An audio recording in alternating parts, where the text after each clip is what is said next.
everyone, welcome back to my channel. I hope you are all good. So for today's video I am going to be talking about fake tan. I'm going to be talking about my fake tan routine, all the different fake tans that I've used and what I think of them. I have been using fake tan for years. I've always been really pale. I'm very freckly, I've got a lot of Irish in me. I do not catch a tan in the sun, so if I'm going on holiday I will put fake tan on first. Call me crazy, I know there's other people that do that. Sun's not even that good for you anyway. Don't get me wrong, if I did get a lovely deep tan it would bring me so much joy, but I just know that that is never going to happen, so I have to use fake tan. I've had my fair share of disasters. I've been orange, I've been streaky, I have been, I don't know what else, just orange and streaky I guess. I feel like I've picked up a lot of tips along the way, so I'm going to share some of them with you, and I'm also going to tell you exactly what I do to prep before my fake tan and what I do after, so it lasts for a nice long time. I used this the other day and I am very impressed with it, but something that really shocked me when I pumped it out, I'm going to show you and see if you're as shocked as me.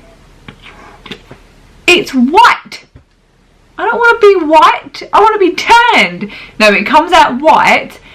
I am used to, I'm going to have to put this somewhere, I am just used to ones that have a guide colour and that come out dark, so that did shock me, that did shock me, just shock, yeah. But it really does go on nicely, especially with the really lovely smooth mitt. So it says to just do circular motions and it doesn't really smell of anything at all, which I think is just nice. So what I would do, putting fake tan on, in the shower, exfoliate, especially all the extra dry areas like your elbows, your knees, around your ankles, your hands, like your knuckles, just all of them places. Exfoliate everywhere, but especially them dry places.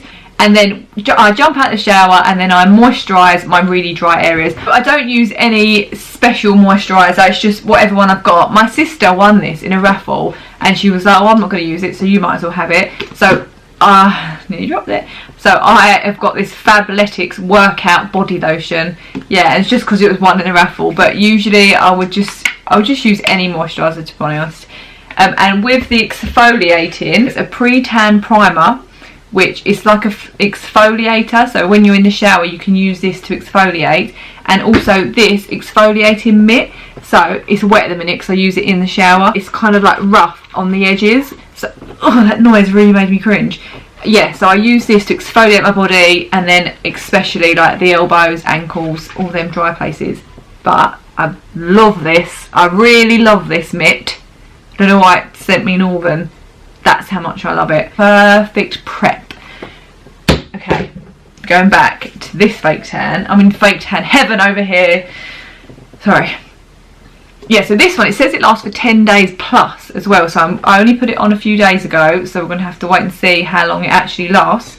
But yeah, so then I moisturise all my dry areas, especially my ankles. So I have got, I hope no one's got like a fear of feet, but I've got scars on my ankles where I broke my ankle and I had to have pins in it like when I was younger. So I have to really, this is weird, pay attention to those areas, because it seems that no matter how much moisturiser I put on my ankle, still just around that scarry bit, I'm going to try and get you a good look at it, it still goes funny. Like, can you see where the fake tan is on it? I just don't want it to look like that. So that mitt is really good though for after I've put the fake tan on. If it's gone a bit funny, I get the mitt and just give it like a little scrub, and it gets all that build up of fake tan off. So that is a great mitt. With the fake tan on, I will do it, I've got a little clip of me doing my leg. I do a little circular motions all around, up and down the leg, and then I use, so I won't go over my knees and ankles straight away. I will then use like the excess that is left on the mitt, just lightly going over them areas, because otherwise they just turn so orange, don't they? Same with the hands and elbows, I do that as well.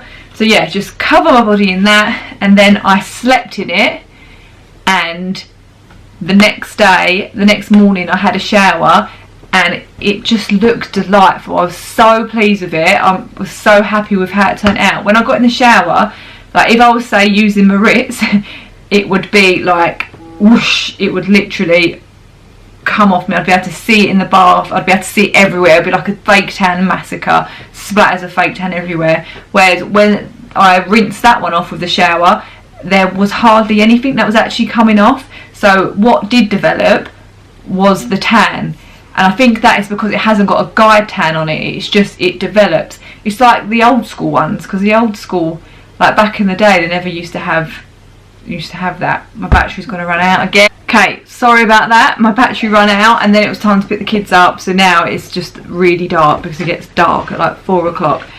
So the lighting might be different, and I apologise.